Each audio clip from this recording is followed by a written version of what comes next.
What is going on, everyone? We are here with another episode of the Spotlight series hosted by yours truly, ACK. Y'all know the drill at this point is that 100 episode mark is slowly getting there, and that's what we're all about here is listening to new artists, new stories, new music, and never know who's going to pop through. And today I'm super excited to welcome Ricky Duran to the show. I mean, I've been a fan of this dude for years now, and I love his music. I love what he's done with his career and stuff like that. And kind of have that little Massachusetts connection. I'm a little 20 minutes outside of Boston. Um, and he's originally from Worcester, but I believe he's living down in Texas now. So, other than that, I mean, I've just, like I said, I've been a huge fan of this guy for years, and I'm super excited to have him on. And Ricky, welcome to the show, man. How are you? I'm good, man. Thank you so much for having me.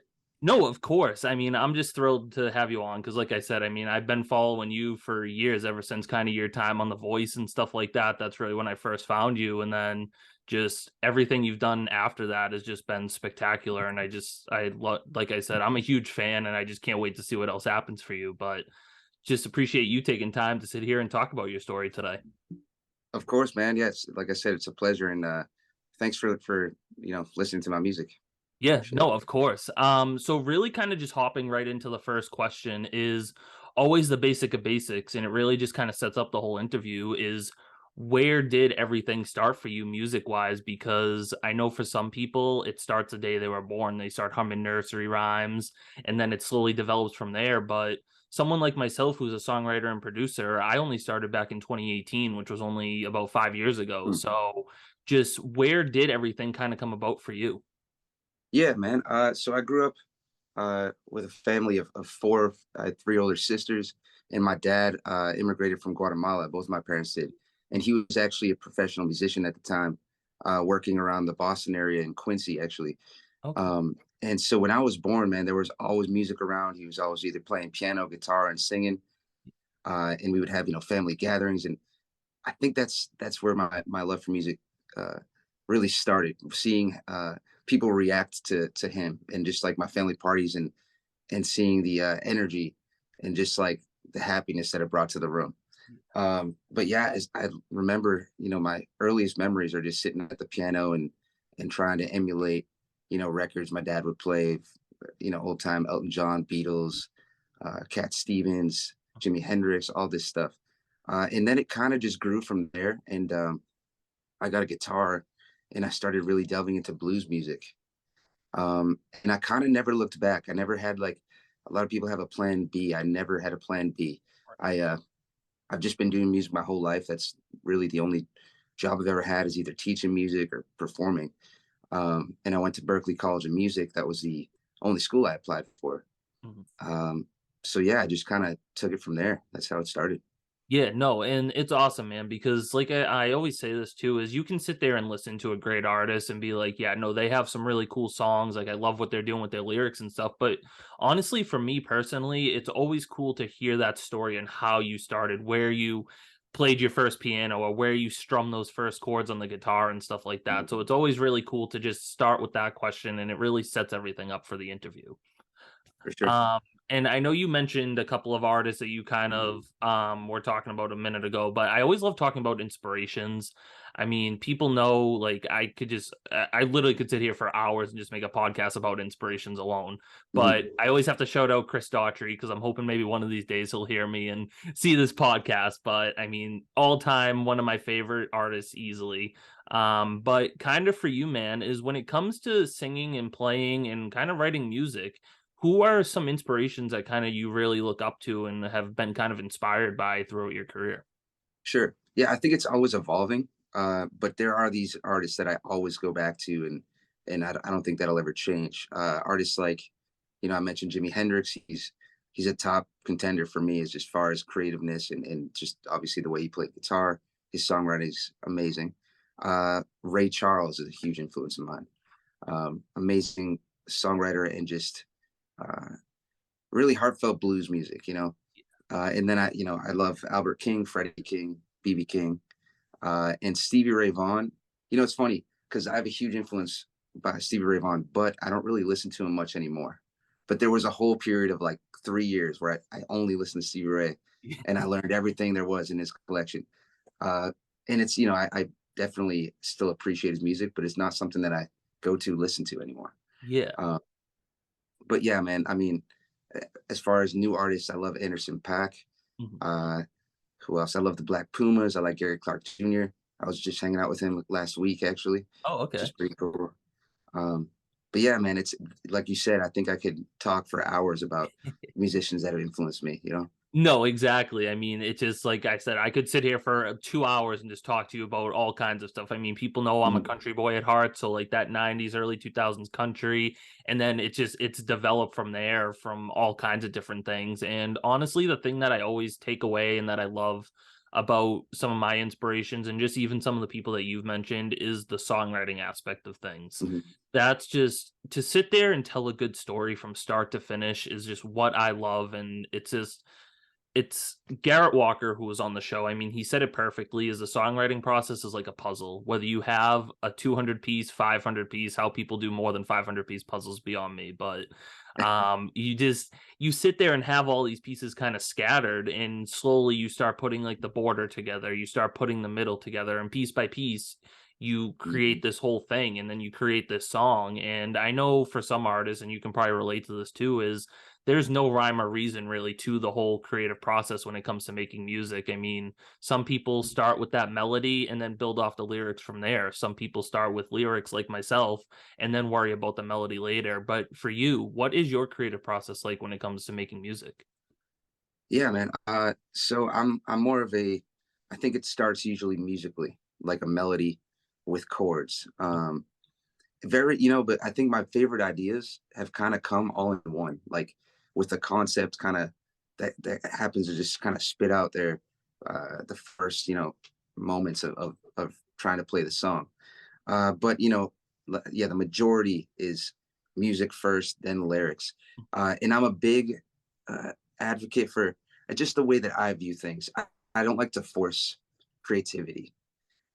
I know that a lot of artists do. A lot of great artists can sit down and say, "Hey, I'm going to write a song today." Yeah.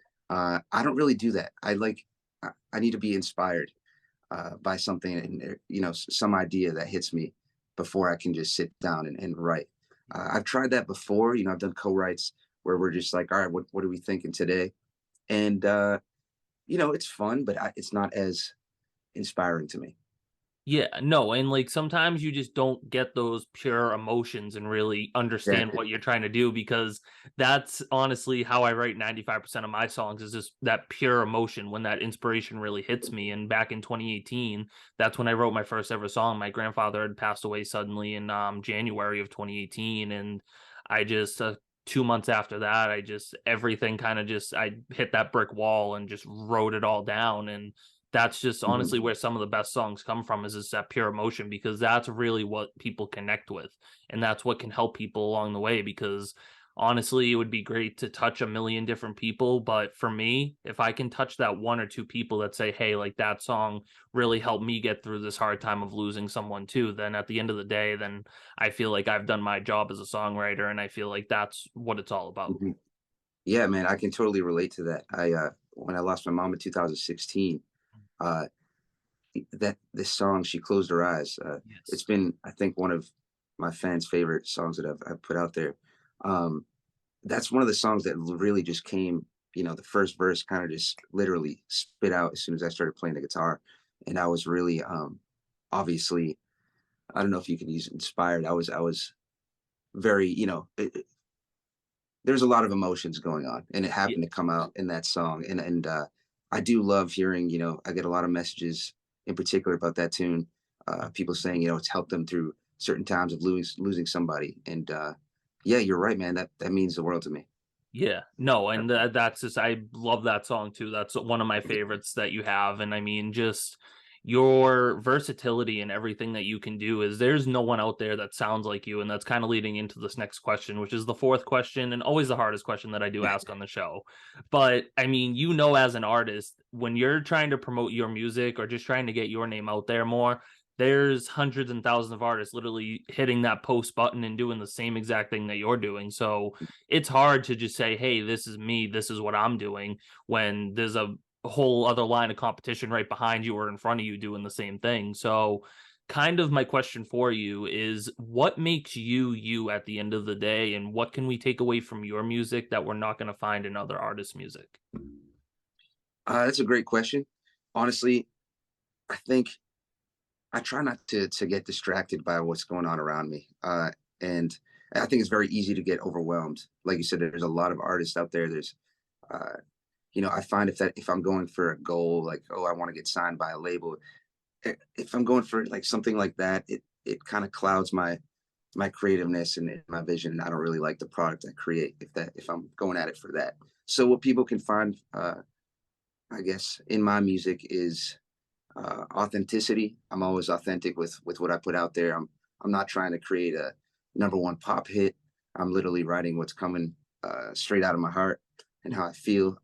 If we're talking musicality, you can find some great guitar, blues guitar riffs. I always uh, try to incorporate that in my tunes. And most of the songs I write are kind of stories about my life. So my last record, Space and Time, every song on there is pretty directly related to something I've experienced in my life. Um, so I feel like people can get to know me through my music. Yeah, no, and that's Mm. what I love about your music too, and just your storytelling aspect, because it's stuff that's happened in your life, like you said, and that's a lot of what I write about too, and that's what I really just connect with when I have artists on the show, because at the end of the day is I can put one of your songs in a playlist with 100 different artists that I've had on the show, or just 100 different artists from kind of a genre that you're doing, and at the end of the day is when that comes on without even looking, I'm like, hey, I know that's Ricky Duran coming on. Like that's my guy. That's what I'm listening to, and that's what I'm turning the volume up for. But it's just you're super special, man. And like I said, I've been a huge fan of yours for years, and I just love what you're doing. Thank you so much, brother. No, of course. So kind of getting to the last question here before Mhm. we hear some music, one of your songs that you have out on your Space and Time album that we were just talking about a second ago, but looking towards your future a little bit, is what are some of your short-term and long-term goals, and just what else can we kind of expect down the road from you? Sure, yeah. So this year I'm actually starting a tour next month. I'm traveling pretty much all over the United States. I'm starting in Boston, then I go to see Worcester, Connecticut, Nashville, Florida. I'll be playing at Hotel Cafe in LA. Oh, okay. And I'm working on right now like a soul EP, Okay. I would call it. I don't want to, put myself in a box, but I think it's Yeah. kind of almost country soul Okay. that's coming out right now. I'm really excited about the tunes, and I'm basically just trying to finish that up. So short term is working on this EP and getting out there and playing some shows. No, and that's awesome, man. And I mean, obviously, I'm super excited. You just said you'd be coming up here and playing some shows and stuff like that. I mean, I'm only about 20 minutes outside of Boston, so I always tell artists whenever you're up here, let me know, because like I'll be there in the front row jamming out to whatever you're Cool, playing, man. honestly. Yeah, I'll be at Hanover Theater on May 6th. Oh, That's okay. in Worcester. Yeah. Uh, and then I'll be playing at the City Winery, Boston City Winery in July. Oh, okay. All right. Yeah, Cool. Cool. No, I will keep updated with that, because I will 100% try to be there if I can, for cool. sure. Easily. Awesome, brother. Yeah. But other than that, man, it's kind of getting to the good part is hearing a song from you, which is off your album. It's called She's Like Whiskey. Kind of before I play a little bit of that, is where did this kind of song just come about for you?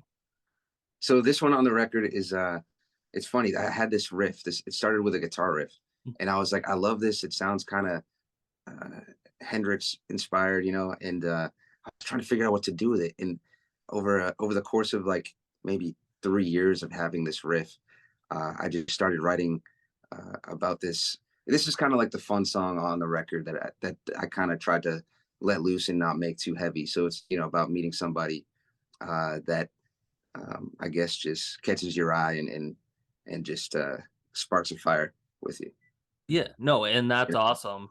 So I'm super excited to take a listen to this. And as everyone knows, I will play about like the first verse and the first chorus, because then I want people to actually go listen to it and help him get the cool. stream. Not that you need help getting streams at all. I've been looking at your Everything numbers helps, and brother. everything, but Of every little bit helps. So people always course. know that I always like to cut it off right then and there. But so kind of without further ado, we're gonna take a little listen to She's Like Whiskey by Ricky Duran.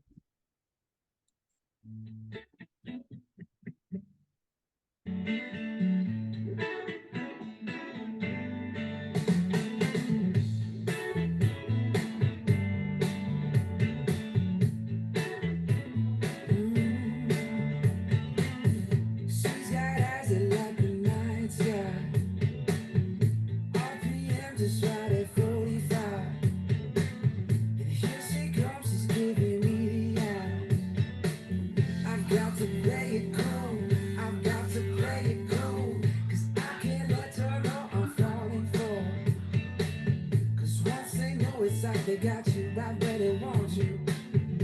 LLA for my Boston style. I've got to play it cool. I've got to play it cool. The way that she moving, going just right. The way that she bring it down, it's like a line strike. She boils my blood and sets my soul on fire. She brings me to my knees. She's like whiskey to me. So that's She's Like Whiskey. And it's always like, it doesn't matter whether you're playing or I play something, but at least when you play something, like I always tell people, it's like, I'll put myself on mute and then the floor is yours. And then I can actually jam out to the song. But it's hard when I have to play it on my end because if I start singing, then glass will start breaking and all that stuff. But I mean, man, it's such a vibe. And like, you can hear that, like, guitar that you were talking about. And like, like I said, just that whole album, honestly, I love everything about it. And She Closed Her Eyes, one of my favorites all time. That's one of my favorites too. And again, man, you're just an amazing artist. Thank you so much, man. It means a lot to me. Yeah, I'm hoping to make some more music that reaches or touches everybody like space and time. So I No, appreciate you, man. absolutely. And I can't wait for that new EP. Can't wait to see you out on the road doing what you love to do, playing some live music. But kind of before I do my little outro here, man, is where can people go find you on social medias that have never heard of you and that can go check you out? For sure. Yeah, I'm on Instagram, Facebook, even TikTok now. You just search Ricky Duran, or I believe it's I am Ricky Duran on Instagram. You can find all the contacts for that at IamRickyDuran.com. Yeah, that's about it, man. Perfect. Again, Ricky, thank you so much just for taking time out of your day to sit here and talk about your story through music today. Of course. Thanks for having me. No, of course, no problem. So that kind of concludes another episode of the Spotlight series hosted by yours truly, ACK. Y'all know the drill at this point. Is Sundays, 1 p.m. Eastern. We got new music, new artists, new stories. Never know who's gonna pop through. So y'all stay tuned for next week, and thanks for tuning in today.